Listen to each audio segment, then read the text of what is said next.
Halo, selamat datang di channel ini kembali. Semoga semuanya sehat. Salam sehat buat semuanya. Terima kasih. Silakan like, komen, dan subscribe-nya ya teman-teman.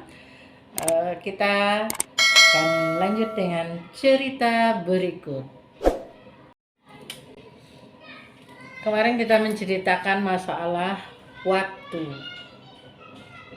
Karena seperti sudah kita hitung-hitung, demi masa sesungguhnya manusia adalah orang yang merugi. Dan setelah kita hitung-hitung dari usia kita yang 75 tahun, 48 tahun kita menggunakannya buat tidur, makan, jalan, ngobrol, dan hanya itu. Dan yang efektifnya untuk beribadah, untuk bekerja hanya sekitar kurang dari separuh umur kita. Coba bisa kita renungkan itu, bahwa di antara semua kita pada umumnya melakukan itu hal-hal yang itu udah simpel ya hitungannya, apalagi yang suka molor-molor dan lain-lainnya, itu malah lebih lagi dari setengah umur. Tapi ini udah pas gitu kan, hitungan biasa. Jadi memang tepat mengatakan manusia itu sebenarnya demi masa adalah orang yang merugi. Terus bagaimana memanfaatkan waktu supaya kita tidak menjadi orang yang merugi? Teman-teman, mungkin inilah krisis yang terjadi di negara kita saat ini, apalagi pandemi juga sekarang ya. Tapi sebelum pandemi pun anak-anak di sekolah, kalau kita hitung-hitung, mereka tidak hobi membaca, tidak suka membaca, dan buku pelajaran pun tidak dibaca. Inilah fenomena zaman sekarang. Jadi membaca itu memang tidak menjadi hobi orang, malah sekarang telah beralih ke gadget. Gadget memang membaca, misalnya baca WA, baca hiburan, ada lagi TikTok. Syukur-syukur kalau nonton YouTube yang bermanfaat, itu masih syukur. Tapi kebanyakan kita sukanya nonton hiburan yang hanya sana sini warawiri, hanya itu yang kita suka. Dan ini tidak terjadi hanya pada kelas, pada kelompok anak sekolah, tapi juga pada kelompok ibu-ibu.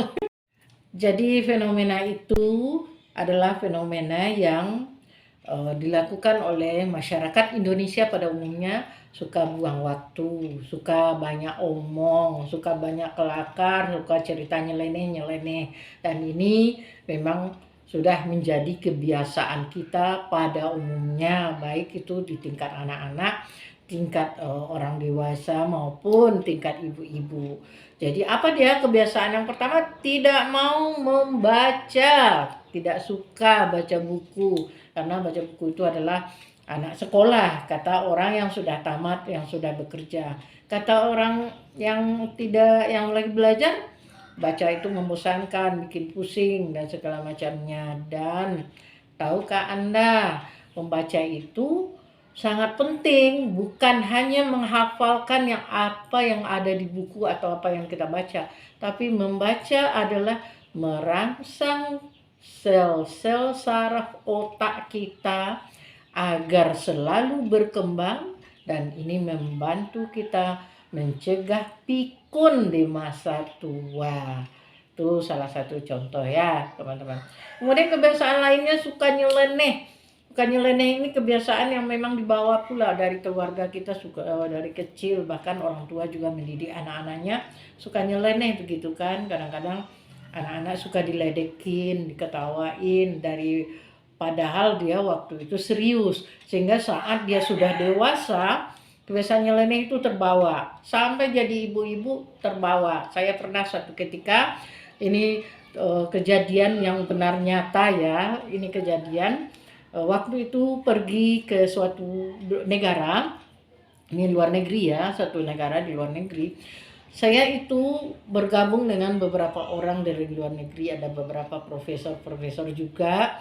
Kita bercerita, sedang asik bercerita, tiba-tiba teman yang dari Indonesia ini nyeleneh dan ketawa kicik-kicik gitu. Padahal yang dia bicarakan itu benar-benar serius. Jadi sang profesor menjadi heran. Dia melihat kepada teman saya begitu dan dia merasa entah rasa dicemooh atau bagaimana, tapi itulah kejadiannya yang membuat kita rasanya malu mengalami hal yang demikian, karena kebiasaan kita yang menyeleneh-nyeleneh di saat orang serius itu adalah kebiasaan yang sebenarnya tidak perlu kita pertahankan. Orang Indonesia suka humor, boleh ya, humor itu menyenangkan dan menyehatkan, tidak perlu serius betul, tetapi kita harus lihat situasi, karena dalam situasi yang demikian kadang kalau orang asing itu memang bagi dia waktu itu memang dihargai, sehingga waktu mereka menjelaskan sesuatu itu kalau memang serius ya serius, tapi sewaktu mereka berkelakar juga ada waktunya. Jadi dalam hal ini teman-teman, manfaatkan waktu kita dengan baik. Kapan kita harus berkelakar, kapan kita harus menyeleneh, kapan harus kita bermain-main, itu harus kita pelajari. Itu tidak ada diajarkan di sekolah, tetapi yang itu adalah muncul dari pemikiran dan pengalaman kita sendiri. Sehingga kalau kita masih nyeleneh di tengah orang serius yang sebenarnya orang itu tidak mau ikut-ikutan nyeleneh seperti itu, bisa-bisa kita dianggap orang yang ya bagaimanalah image mereka melihat kita seperti itu. Itu teman-teman pengalaman nyata ya, karena orang Indonesia. Jadi teman-teman semua, mungkin kita bisa mulai dari diri kita sendiri, memanfaatkan waktu supaya umur kita yang tersedia ini tidak sia-sia.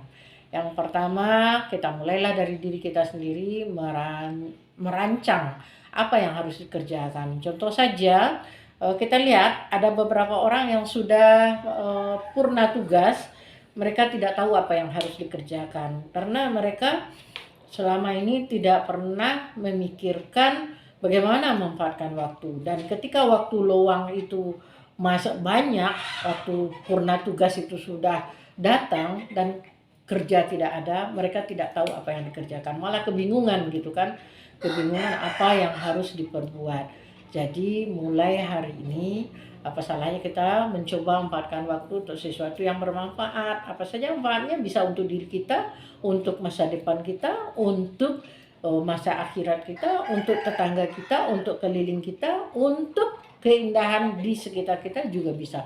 Ada banyak cara dan kita tidak perlu mendatanya satu persatu, ada banyak cara yang bisa dilakukan untuk memanfaatkan waktu.